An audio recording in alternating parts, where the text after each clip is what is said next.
थाने की रिक्शा। मंत्री नहीं वह दल बदलू है और कहा क्या जाए, तीर कमान मिला है उसको अब बाप मेरा ये चाहे। थाने की रिक्शा।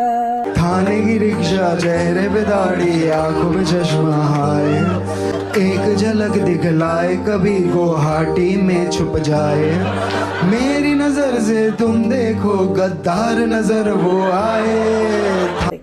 प्रचंड चिडचिड होतीये, तोडफोड होतीये, पण साधा प्रश्न आहे मला। जेव्हा भगतसिंग कोश्यारींनी छत्रपती शिवराय आणि बाबासाहेबांच्या बद्दल अत्यंत अवमानकारक वक्तव्य केली, तेव्हा ही चिडचिड कुठे गेली होती? आपटेमुळे छत्रपती शिवरायांचा पुतळा पडला, तेव्हा त्या आपटेचं कार्यालय तुम्ही का फोडलं नाही?